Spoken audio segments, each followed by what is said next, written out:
ಹರಿಪ್ರಸಾದ್ ಅವರು ನನಗೆ ಆಹ್ವಾನ ಮಾಡಿದರು. ನಾವು ಶತಮಾನೋತ್ಸವವನ್ನು ಆಚರಣೆ ಮಾಡ್ತಾ ಇದ್ದೀವಿ. ಮಹಾತ್ಮ ಗಾಂಧೀಜಿಯವರು ಶಿವಗಿರಿ ಮಠಕ್ಕೆ ಭೇಟಿ ಕೊಟ್ಟಿದ್ದರು. ನಾರಾಯಣ ಗುರುಗಳನ್ನು ಭೇಟಿ ಮಾಡಿದ್ರು. ಅವರಿಬ್ಬರ ಸಂವಾದ ನಡೆದು ಸುಮಾರು 100 ವರ್ಷಗಳಾಗಿದ್ದಾವೆ.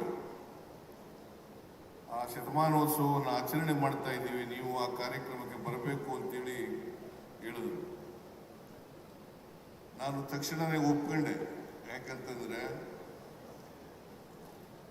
ನಾರಾಯಣ ಗುರುಗಳು ಒಬ್ಬ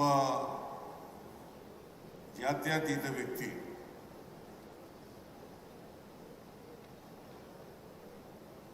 ಜೊತೆಗೆ ಇಡೀ ದೇಶದ ಜನರಿಗೆ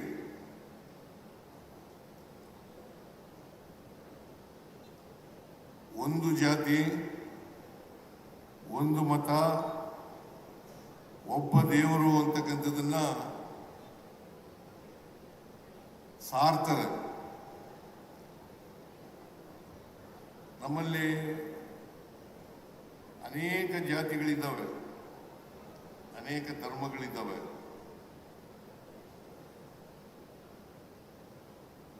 ಇವರು ಒಂದೇ ಜಾತಿ,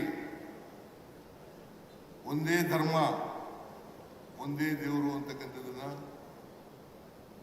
ನಮಗೆ ತಿಳಿಸ್ತಕ್ಕಂಥ ಪ್ರಯತ್ನವನ್ನ ಇಡೀ ಜೀವನದ ಉದ್ದಕ್ಕೂ ಕೂಡ ಮಾಡ್ತಾರೆ. ಅದಕ್ಕೋಸ್ಕರ ನಾನು ಈ ಕಾರ್ಯಕ್ರಮಕ್ಕೆ ತಕ್ಷಣವೇ ಒಪ್ಕೊಂಡು ಬಂದಿರ್ತಕ್ಕಂಥದ್ದನ್ನ ಮಾಡಿದ್ದೇನೆ.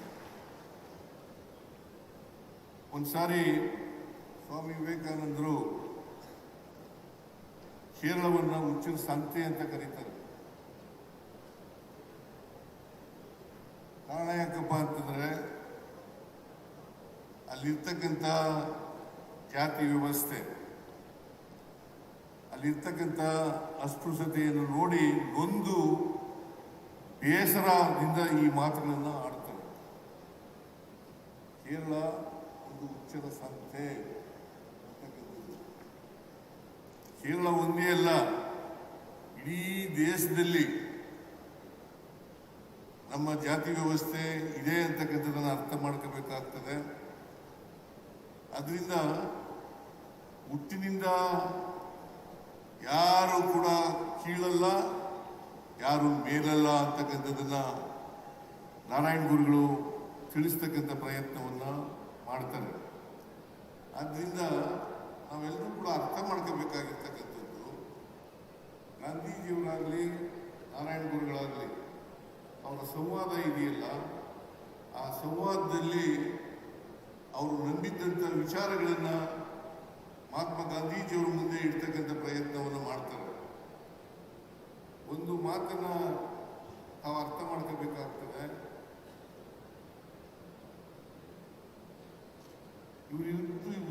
ಇವರ ಸಂವಾದದಲ್ಲಿ ಮಹಾತ್ಮ ಗಾಂಧೀಜಿಯವರು ಹೇಳ್ತಾರೆ, ನೋಡಿ ಅಲ್ಲಿ ಒಂದು ಮಾವಿನ ಮರ ಇದೆ, ಮಾವಿನ ಮರದ ಎಲೆಗಳು ಬೇರೆ ಬೇರೆ ರೂಪದಲ್ಲಿದ್ದಾವೆ, ಮತ್ತೆ ಗಾತ್ರದಲ್ಲಿದ್ದಾವೆ. ಆದರೆ ನಮ್ಮ ದೇಶದ ಧರ್ಮ ಮತ್ತು ಜಾತಿ ಇದೆಯಲ್ಲ, ಅದು ಕೂಡ ವೈವಿಧ್ಯತೆಗಳನ್ನು ಕಂಡಿದೆ ಅಂತಕ್ಕಂಥ ಮಾತುಗಳನ್ನು ಹೇಳ್ತಾರೆ. ಆದರೆ ನಾರಾಯಣ ಗುರುಗಳು ಹೇಳ್ತಾರೆ ಒಂದು ಮಾತನ್ನ, ಆ ಎಲೆಗಳ ರಸ ಇದೆಯಲ್ಲ ಅದು ಒಂದೇ ರುಚಿಯಿಂದ ಕೂಡಿರ್ತಕ್ಕಂಥ ಎಲೆಗಳು, ಒಂದೇ ರುಚಿಯಿಂದ ಕೂಡಿದಂಥ ಎಲೆಗಳು.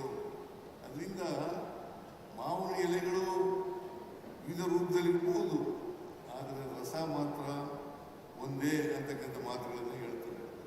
ಇನ್ನೊಂದು ಮಾತನ್ನ ಹೇಳ್ತಾರೆ ನಾರಾಯಣ ಗುರುಗಳು ಆ ಸಂವಾದದ ಸಂದರ್ಭದಲ್ಲಿ. ಏನಪ್ಪ ಅಂತಂದ್ರೆ, ಒಂದು ನಾಯಿ ಇನ್ನೊಂದು ನಾಯಿಯನ್ನ ಭೇಟಿ ಮಾಡಿದಾಗ ಅದಕ್ಕೆ ತಕ್ಷಣ ಗೊತ್ತಾಗ್ತದೆ ಇದು ನಾಯಿ ಜಾತಿ ಅಂತಕ್ಕಂಥದ್ದು ಗೊತ್ತಾಗ್ತದೆ.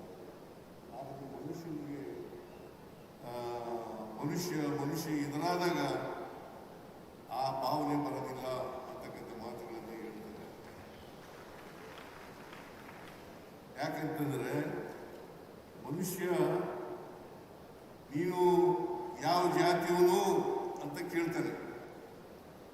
ಮನುಷ್ಯನಾದರೂ ಕೂಡ ಮನುಷ್ಯತ್ವ ಇಲ್ಲದೇ ಮನುಷ್ಯತ್ವ ಬಿಟ್ಟು ನೀನು ಯಾವ ಜಾತಿಯವನು ಅಂತ ಕೇಳ್ತಾರೆ. ಇದು ಮಾತ್ರ ಕೇಳಿಸ್ತಾ ಇಲ್ವಾ?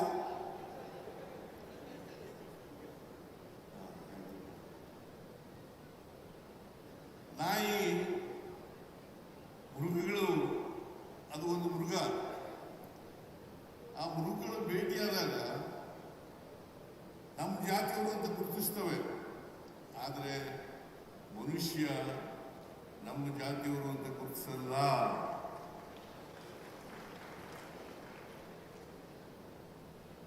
ಅದಕ್ಕೋಸ್ಕರ ನಾವು ತಿಳ್ಕೋಬೇಕು, ಜಾತಿ ಇದೆಯಲ್ಲ, ಯಾರು ಕೂಡ ಜಾತಿಯಿಂದ ದೊಡ್ಡವರು ಆಗಕ್ಕಾಗಲ್ಲ, ಜಾತಿಯಿಂದ ಕೀಳು ಇಲ್ಲ. ಆದರೆ ಅವರ ವ್ಯಕ್ತಿತ್ವ ಇವತ್ತು ಸಮಾಜದಲ್ಲಿ ಅಳಿತಕ್ಕಂಥದ್ದು ಅವರ ಜಾತಿಯಿಂದಲೇ ಅಂತಕ್ಕಂಥದ್ದನ್ನು ಅರ್ಥ ಮಾಡ್ಕೋಬೇಕಾಗ್ತದೆ. ಅದಕ್ಕೋಸ್ಕರವಾಗಿ ನಾರಾಯಣ ಗುರುಗಳು ಮಹಾತ್ಮ ಗಾಂಧೀಜಿಯವರು, ಯಾಕಂತಂದ್ರೆ ಮಹಾತ್ಮ ಗಾಂಧೀಜಿಯವರು ಜಾತಿ ಧರ್ಮಗಳ ಬಗ್ಗೆ ಅವ್ರಿಗೆ ಇದ್ದಂಥ ಭಾವನೆಗಳನ್ನು ತೊಡೆದಾಕ್ತಕ್ಕಂಥ ಪ್ರಯತ್ನವನ್ನು ನಾರಾಯಣ ಗುರುಗಳು ಮಾಡ್ತಾರೆ ಅಂತಕ್ಕಂಥದ್ದನ್ನು ಅವರ ಸಂವಾದದಿಂದ ನಾವು ಅರ್ಥ ಮಾಡ್ಕೋಬೇಕಾಗ್ತದೆ. ನಮ್ಮ ಸಮಾಜದಲ್ಲಿರ್ತಕ್ಕಂಥ ಜಾತಿ ವ್ಯವಸ್ಥೆ ಇದೆಯಲ್ಲ, ಆ ಜಾತಿ ವ್ಯವಸ್ಥೆ ಚಲನೆ ಇದ್ದಿರ್ತಕ್ಕಂಥ ವ್ಯವಸ್ಥೆ. ಅದಕ್ಕೋಸ್ಕರನೇ ಜಡತ್ವದಿಂದ ಕೂಡಿರ್ತಕ್ಕಂಥ ಜಾತಿ ವ್ಯವಸ್ಥೆ ಇದೆಯಲ್ಲ, ಈ ವ್ಯವಸ್ಥೆ ಬದಲಾವಣೆ ಆಗಬೇಕು ಅಂತಕ್ಕಂಥದ್ದನ್ನೇ ನಾವು ಕಾಣಲಿಕ್ಕೆ ಸಾಧ್ಯ ಆಗ್ತದೆ. ಈ ವ್ಯವಸ್ಥೆ ಬದಲಾವಣೆ ಆಗಬೇಕಾದ್ರೆ ನಾವೆಲ್ಲರೂ ಕೂಡ ಮನುಷ್ಯರಾಗಿ ಬಾಳ್ತಕ್ಕಂಥ, ಮನುಷ್ಯತ್ವದಿಂದ ಕೂಡಿರ್ತಕ್ಕಂಥ ಸಮಾಜವನ್ನು ಕಟ್ಟತಕ್ಕಂಥ ಕೆಲಸವನ್ನು ಮಾಡಬೇಕು. ಒಮ್ಮೆ ರವೀಂದ್ರನಾಥ ಟ್ಯಾಗೋರ್ ಅವರು ಭೇಟಿ ಕೊಟ್ಟಿರ್ತಾರೆ ಇವರಿಗೆ, ಇಲ್ಲಿಗೆ. ರವೀಂದ್ರನಾಥ ಟ್ಯಾಗೋರ್ ಅವರು ಶಿವಗಿರಿಗೆ ಭೇಟಿ ಕೊಟ್ಟಿರ್ತಾರೆ. ಆಗ ಅವ್ರು ಹೇಳ್ತಾರೆ, ಸಂದರ್ಶಕರ ಪುಸ್ತಕದಲ್ಲಿ ಬರೀತಾರೆ, ಏನಂತ ಬರೀತಾರೆ ಅಂತಾರೆ, ನಾನು ದೇಶ ಪರ್ಯಟನೆಯನ್ನು ಮಾಡಿದ್ದೇನೆ, ಆದರೆ ಇವ್ರಿಗಿಂತ ನಾರಾಯಣ ಗುರುಗಳಿಗಿಂತ ಶ್ರೇಷ್ಠರಾದಂಥ ಗುರುಗಳು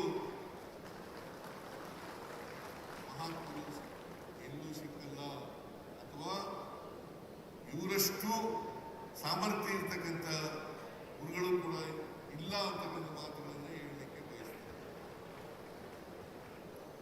ಆದರೆ ನಾರಾಯಣ ಗುರುಗಳು ಒಬ್ಬ ಶ್ರೇಷ್ಠ ಮಹಾತ್ಮರಾಗಿದ್ರು ಅಂತಕ್ಕಂಥ ಮಾತುಗಳನ್ನು ಅದಕ್ಕೆ ಇವರು ಯಾವುದೇ ಜಾತಿ ಧರ್ಮ ಸೇರಿರಲಿಲ್ಲ, ಅಥವಾ ಬಿಲ್ಲವ ಜನಾಂಗಕ್ಕೂ ಸೇರಿರಲಿಲ್ಲ. ಆಕಸ್ಮಿಕವಾಗಿ ಬಿಲ್ಲವ ಜನಾಂಗದಲ್ಲಿ ಹುಟ್ಟಿದ್ದು ಅಷ್ಟೇನೆ. ಆದರೆ ಕೇರಳದಲ್ಲಿ ಜಾತ್ಯತೀತವನ್ನು ನಿರ್ಮಾಣ ಮಾಡಲಿಕ್ಕೆ ಹೋರಾಟ ಮಾಡ್ತಕ್ಕಂಥ ಕೆಲಸವನ್ನು ಅವರು ಮಾಡ್ತಾರೆ ಅಂತಕ್ಕಂಥದ್ದನ್ನು ಇವತ್ತು ನಾವು ಎಲ್ಲರೂ ಕೂಡ ಅರ್ಥ ಮಾಡ್ಕೋಬೇಕಾಗ್ತದೆ. ಅವರು ಈ ಈಳುವ ಜನಾಂಗಕ್ಕೆ ಸೇರಿದಂಥ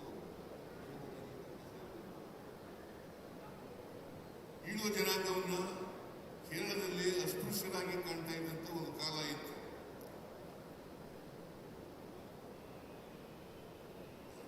ಅಸ್ಪೃಶ್ಯತೆಯನ್ನು ತೊಡೆದಾಕ್ಲಿಕ್ಕೋಸ್ಕರವಾಗಿ ಪ್ರಯತ್ನವನ್ನ ನಾರಾಯಣ ಗುರುಗಳು ಮಾಡ್ತಾರೆ ಅಂತಕ್ಕಂಥದ್ದನ್ನ ಇವತ್ತು ನಾವು ಅರ್ಥ ಮಾಡ್ಕೋಬೇಕಾಗ್ತದೆ.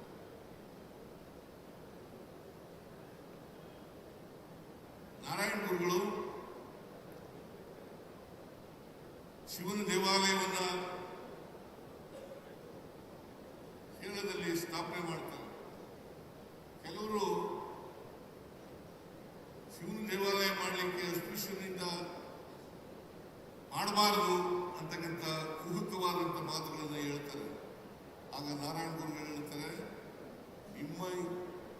ಶಿವನನ್ನ ನಾನು ಸ್ಥಾಪನೆ ಮಾಡಿಲ್ಲ, ನಮ್ಮ ಶಿವನನ್ನ ಸ್ಥಾಪನೆ ಮಾಡಿದ್ದೇನೆ ಅಂತಕ್ಕಂಥ ಮಾತುಗಳನ್ನು, ನಿಮ್ಮ ಶಿವನನ್ನ ಮಾಡಿಲ್ಲ, ನಮ್ಮ ಶಿವನನ್ನ ಮಾಡಿದ್ದೇವೆ. ಅದಕ್ಕೋಸ್ಕರನೇ ನೀವು ಯಾರೇ ನಿಮ್ಮ ಅವರ ದೇವಸ್ಥಾನಗಳಿಗೆ ನಿಮ್ಮನ್ನ ಅಸ್ಪೃಶ್ಯರು ಅನ್ನೋ ಕಾರಣಕ್ಕೋಸ್ಕರ ಬಿಡದೆ ಹೋದರೆ, ಪ್ರವೇಶ ಮಾಡದೆ ಹೋದರೆ, ಪ್ರವೇಶ ನಿಷೇಧ ಮಾಡಿದರೆ ದಯವಿಟ್ಟು ಅಲ್ಲಿ ದೇವಸ್ಥಾನಗಳಿಗೆ ಹೋಗ್ಬೇಡಿ, ಆ ದೇವಸ್ಥಾನಗಳಿಗೆ ಹೋಗ್ಬೇಡಿ. ನಿಮ್ಮದೇ ಆದಂಥ ದೇವಸ್ಥಾನವನ್ನ ಮಾಡ್ಕೊಳ್ಳಿ, ನೀವೇ ಪೂಜಾರಿಗಳಾಗಿ ಅಂತೇಳಿ ಇಡೀ ದೇಶದ ಕೇರಳ ಮತ್ತು ಕರಾವಳಿ ಪ್ರದೇಶದಲ್ಲಿ ಸುತ್ತಾಡಿ ದೇವಸ್ಥಾನಗಳನ್ನು ಮಾಡ್ತಕ್ಕಂಥ ಕೆಲಸವನ್ನು ಮಾಡ್ತಾರೆ. ಅದರಿಂದ ಬಹಳ ಸರಳವಾಗಿ ಹೇಳ್ತಾರೆ ಅವರು, ಯಾವ ದೇವಸ್ಥಾನಕ್ಕೆ ನಿಮ್ಮನ್ನು ಬಿಡಲ್ಲ, ಪ್ರವೇಶ ಮಾಡಲ್ಲ, ಮಾಡಲಿಕ್ಕೆ ಬಿಡಲ್ಲ, ಆ ದೇವಸ್ಥಾನಗಳಿಗೆ ಹೋಗಲೇಬೇಡಿ.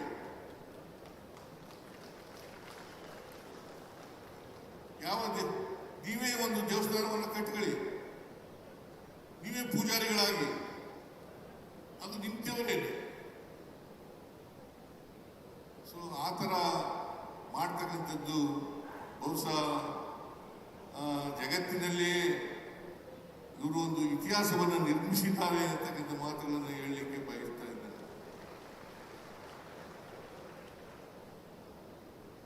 ಇನ್ನು ಮಹಾತ್ಮ ಗಾಂಧಿಯವರಿಗೆ ಇವರ ಸಂವಾದ ಆದ್ಮೇಲೆ ಜಾತಿ ಮೇಲೆ ಇದ್ದಂಥ ತಿಳುವಳಿಕೆ, ಧರ್ಮದ ಮೇಲೆ ಇದ್ದಂಥ ತಿಳುವಳಿಕೆ ಅದು ಬದಲಾವಣೆ ಆಗ್ತದೆ ಅಂತಕ್ಕಂಥ ಮಾತುಗಳನ್ನು ಕೂಡ ನಾವು ನೋಡಲಿಕ್ಕೆ ಸಾಧ್ಯ ಆಗ್ತದೆ. ಅದರಿಂದ ಈ ಸಂವಾದ ಇದೆಯಲ್ಲ, ಇದು ಒಂದು ಹಿಸ್ಟಾರಿಕಲ್ ಡಿಸ್ಕಷನ್. ಅದಕ್ಕೆ ನಾವು ಐತಿಹಾಸಿಕ ಸಂವಾದ ಅಂತ ಹೇಳಿ ಕರೆಯೋದು. ಈ ಸಂವಾದದ ನಾವೆಲ್ಲ ಅರ್ಥ ಮಾಡ್ಕೋಬೇಕಾಗಿರ್ತಕ್ಕಂಥದ್ದು, ಜಾತಿ ಹೋಗ್ಬೇಕು, ಧರ್ಮ ಹೋಗ್ಬೇಕು, ನಾವೆಲ್ಲರೂ ಕೂಡ ಮನುಷ್ಯರಾಗಿ ಬಾಳ್ತಕ್ಕಂಥ ಕೆಲಸವನ್ನು ಮಾಡ್ತೇವೆ. 1925ರಲ್ಲಿ ಮಹಾತ್ಮ ಗಾಂಧೀಜಿಯವರು ನಾರಾಯಣ ಗುರುಗಳನ್ನ ಭೇಟಿ ಮಾಡ್ತಾರೆ.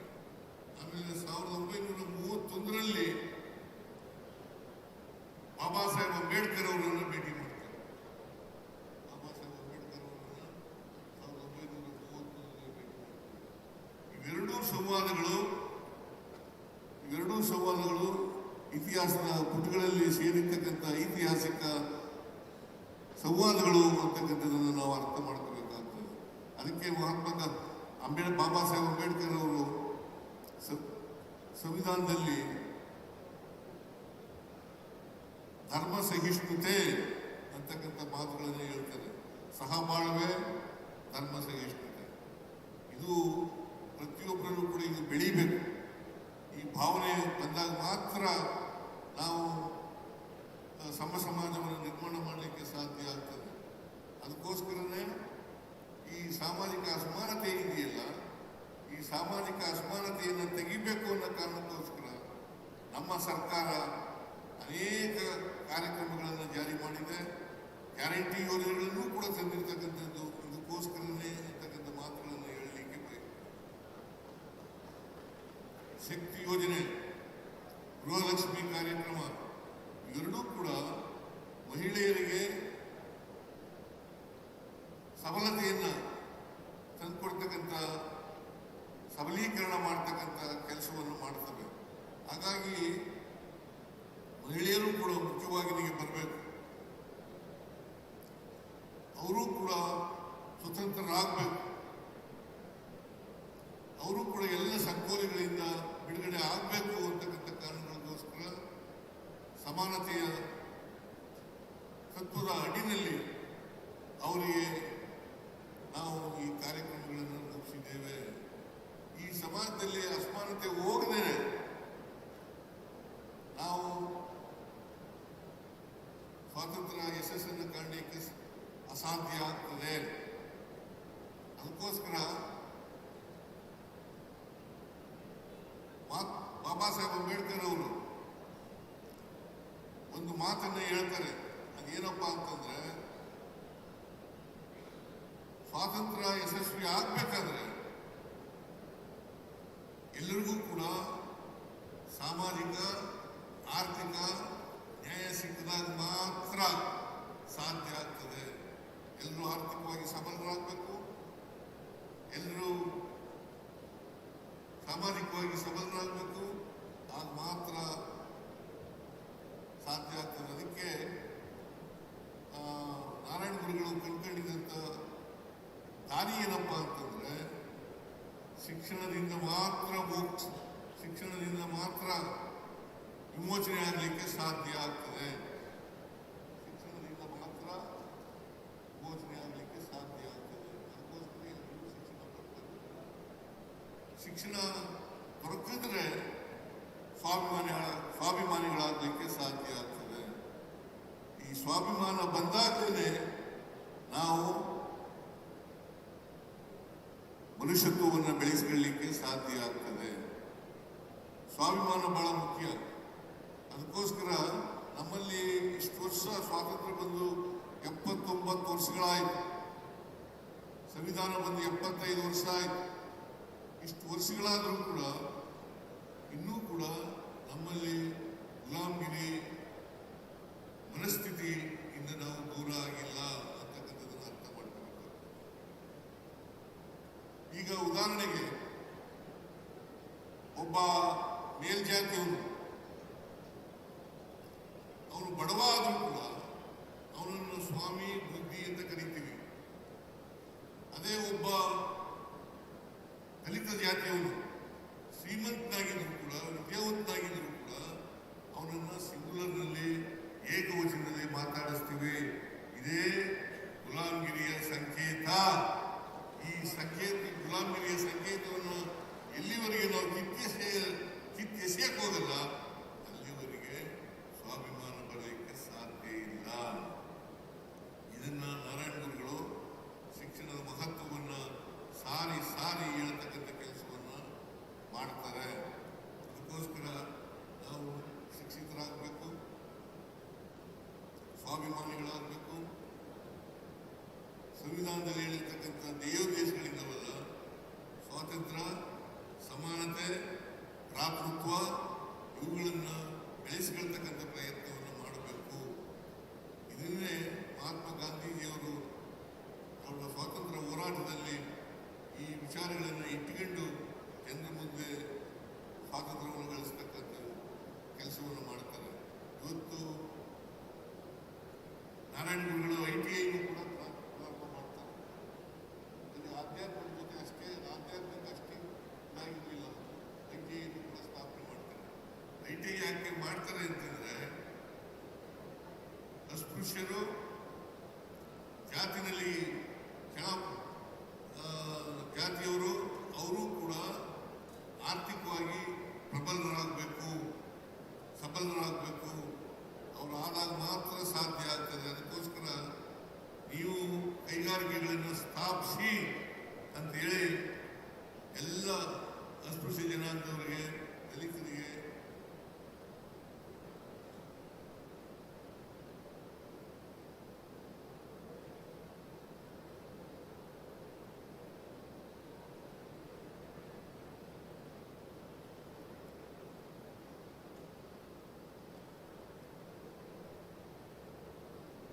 ಎಲ್ಲ ಈ ಕಾರ್ಯಕ್ರಮ ನಮ್ಮಲ್ಲಿ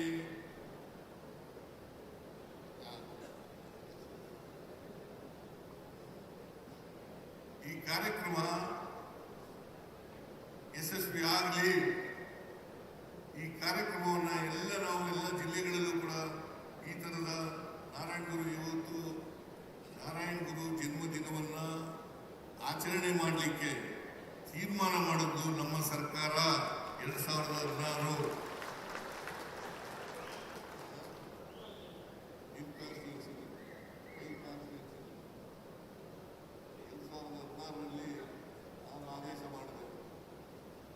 ಆದೇಶ ಮಾಡಿದ ಮೇಲೆ ಉದ್ದೇಶ ಏನಪ್ಪಾ ಅಂತಂದ್ರೆ, ನಾರಾಯಣ ಗುರುಗಳ ಸಂದೇಶ ಎಲ್ಲ ಜನರನ್ನು ಕೂಡ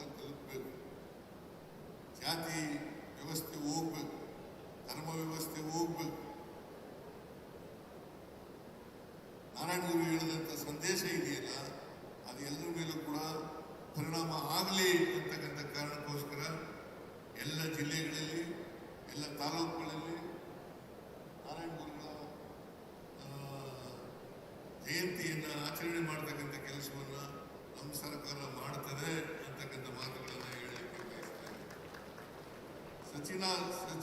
ಸಚ್ಚಿದಾನಂದ ಸ್ವಾಮೀಜಿಯವರು ಒಂದು ಮನವಿಯನ್ನು ಮಾಡಿದ್ದಾರೆ. ದಕ್ಷಿಣ ಕನ್ನಡ ಜಿಲ್ಲೆಯಲ್ಲಿ ಅಥವಾ ಉಡುಪಿ ಜಿಲ್ಲೆಯಲ್ಲಿ 5 ಎಕರೆ ಜಮೀನನ್ನು ಕೊಡಬೇಕು ಅಂತ ಹೇಳಿದ್ದಾರೆ. ನಾನು ಅವ್ರಿಗಾಗಲೇ ಹೇಳಿದ್ದೇನೆ, ನಮ್ಮ ಹರಿಪ್ರಸಾದ್ ಅವರು ಅಥವಾ ಸ್ನೇಹಿತರು ಎಲ್ಲಿ 5 ಎಕರೆ ಸಿಗ್ತದೆ ಅಂತೇಳಿ ಇದನ್ನು ಐಡೆಂಟಿಫೈ ಮಾಡಲಿ, ಗುರುತು ಮಾಡಲಿ. ನಾನು 5 ಎಕರೆ ಜಮೀನನ್ನು ಶಿವಗಿರಿ ಮಠ ಅದರ ಬ್ರಾಂಚ್ ಮಠವನ್ನು ಇಲ್ಲಿ ಸ್ಥಾಪನೆ ಮಾಡಲಿಕ್ಕೆ 5 ಎಕರೆ ಜಾಗವನ್ನು ನಮ್ಮ ಸರ್ಕಾರ ಕೊಡುತ್ತದೆ.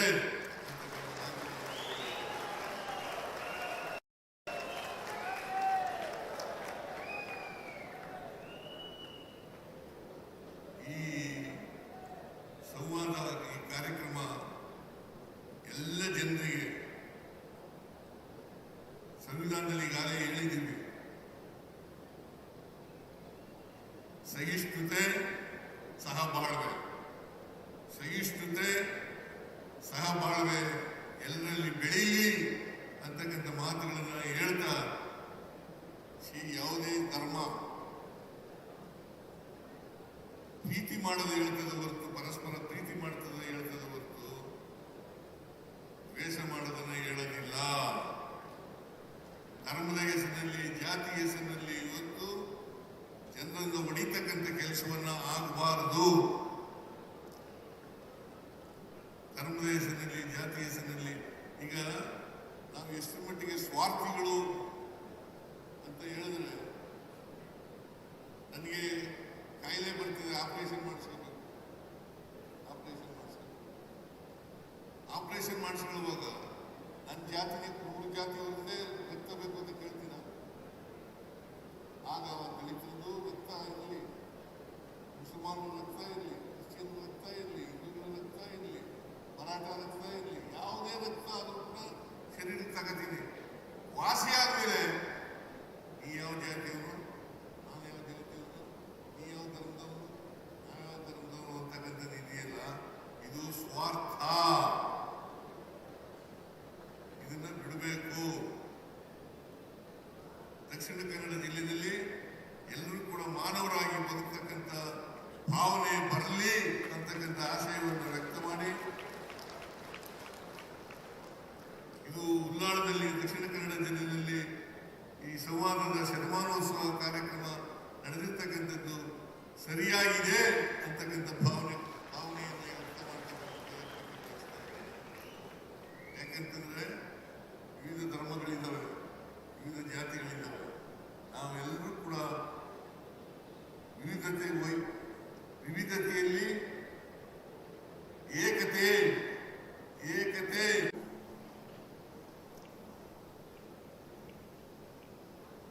ಹರಿಪ್ರಸಾದ್ ಅವರು ನನಗೆ ಆಹ್ವಾನ ಮಾಡಿದ್ರು.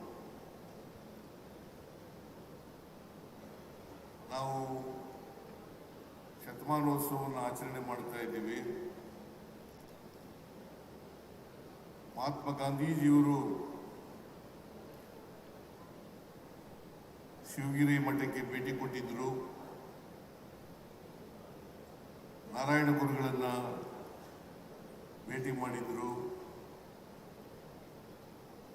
ಅವರಿಬ್ಬರ ಸಂವಾದ ನಡೆದು ಸುಮಾರು 100 ವರ್ಷಗಳಾಗಿದ್ದಾವೆ. ಆ ಶತಮಾನೋತ್ಸವವನ್ನು ಆಚರಣೆ ಮಾಡ್ತಾ ಇದ್ದೀವಿ, ನೀವು ಆ ಕಾರ್ಯಕ್ರಮಕ್ಕೆ ಬರಬೇಕು ಅಂತೇಳಿ ಹೇಳಿದ್ರು. ನಾನು ತಕ್ಷಣವೇ ಒಪ್ಕೊಂಡೆ. ಯಾಕಂತಂದ್ರೆ ನಾರಾಯಣ ಗುರುಗಳು ಒಬ್ಬ ಜಾತ್ಯತೀತ ವ್ಯಕ್ತಿ.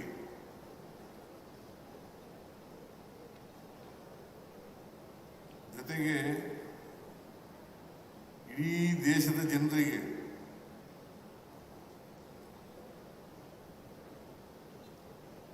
ಒಂದು ಜಾತಿ, ಒಂದು ಮತ, ಒಬ್ಬ ದೇವರು ಅಂತಕ್ಕಂಥದ್ದನ್ನ ಸಾರ್ತಾರೆ. ನಮ್ಮಲ್ಲಿ ಅನೇಕ ಜಾತಿಗಳಿದ್ದಾವೆ, ಅನೇಕ ಧರ್ಮಗಳಿದ್ದಾವೆ.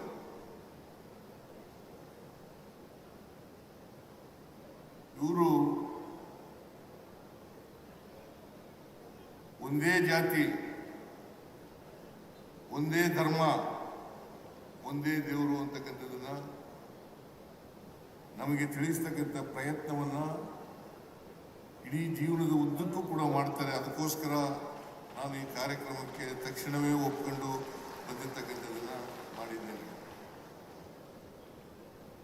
ಒಂದ್ಸಾರಿ ಸ್ವಾಮಿ ವಿವೇಕಾನಂದರು